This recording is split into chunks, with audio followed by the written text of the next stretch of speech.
আমরা দুরূদ শরীফ পাঠ করার সময় খেয়াল করব কোন দিকে, কার দিকে? হ্যাঁ, মদিনার দিকে। কেউ বলতেছেন রসুলের দিকে, আর কেউ বলার কিছু নাই। পিছনের ভাইরা বলেন না, কার দিকে খেয়াল করব? অনেকে বলতেছে খেয়াল করব আল্লাহর দিকে, কিন্তু কেউ কেউ বলছে মদিনার দিকে, কেউ কেউ বলছে রসুলের দিকে। কিন্তু আমার ভিতরে বলতেছে, আমি বলি আল্লাহর দিকে। এরকম অনেক মুসল্লি এখানে আছেন যারা বলবেন যে খেয়াল করতে হবে আল্লাহর দিকে। কথা ঠিক নেবে? ঠিক। ওই দেখছেন, তাহলে বুঝে গেল খেয়াল করতে হবে আল্লাহর দিকে না? বন্ধুরে, প্রশ্ন করছি, যেই সকল ছাত্র বাবা আছো, ছাত্র বাবাদেরকে সর্বপ্রথম জিজ্ঞাসা করি, তোমরা যখন লেখো খেয়াল করো কোন দিকে, লেখার দিকে না অন্য দিকে? আওয়াজ দিয়ে বলতে হবে, আওয়াজ দিয়ে বলতে হবে। যখন বই পড়ো, বই পড়ার সময় খেয়াল করো কোন দিকে? বোর দিকে, পড়ার দিকে।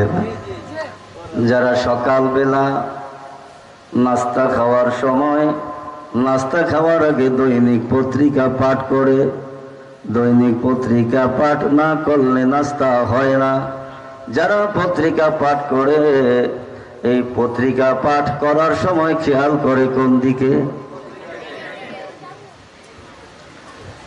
আমার আশকোনার ব্যবসায়ী ভাইরা যারা এখানে উপস্থিত আছেন, আপনাদের খেদমতে আরজ, যখন মাল যখন বিক্রি করেন, ওজন যখন দাড়ি পাল্লায় দিবেন, তখন খেয়াল করেন কোন দিকে?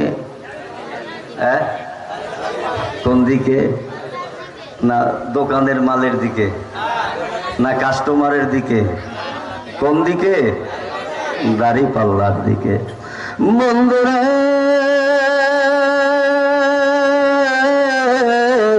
পড়ার সময় যদি পড়ার দিকে খেয়াল করতে পারি, লেখার সময় যদি লেখার দিকে খেয়াল করতে পারি, মাল ওজনের সময় যদি ওজনের দিকে খেয়াল করতে পারি, এটা হলো কয়েকটা উদাহরণ দিলাম। নামাজের দিকে খেয়াল করব কোন দিকে? আওয়াজ দিয়ে কন, আওয়াজ দিয়ে কন। কোরআনুল কারীম যখন তেলাওয়াত করি খেয়াল দেই কোন দিকে? কোরআনের দিকে। যদি তাই হয়, যখন যেই কাজ করি তখন যদি সেই দিকে খেয়াল দেই, এখন নবীর উপরে দুরূদ শরীফ পাঠ করছি, এখন খেয়াল দিব কার? আওয়াজ দিয়ে বলতে হবে কার? আওয়াজ দিয়ে বলতে হবে কার? দালাইলুল খায়রাত, পাকিস্তান থেকে উর্দু ভাষায় লিখিত দরুদ শরীফ যখন পাঠ করতে হবে, পাঠ করার আদব হলো কি সুন্দর করে বর্ণনা করছেন। যখন তুমি দরুদ শরীফ পাঠ করো,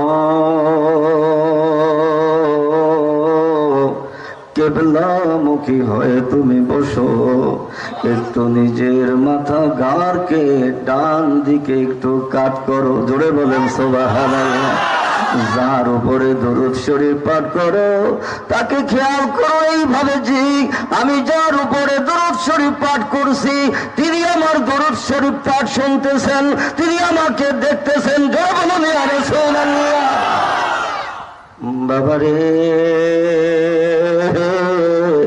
তরিকতপন্থী ভাইয়েরা বাবারা, অলি প্রেমিক ভাইয়েরা বাবারা, নবী প্রেমিক ভাইয়েরা বাবারা, আমরা যখন দরুদ শরীফ পাঠ করব খেয়াল করতে হবে আমার নবীজির সামনে আমি আছি। যদি না থাকতে পারি, খেয়াল করতে হবে আমার নবী আমার সামনে আছেন। থাকতে পারেন কি পারেন?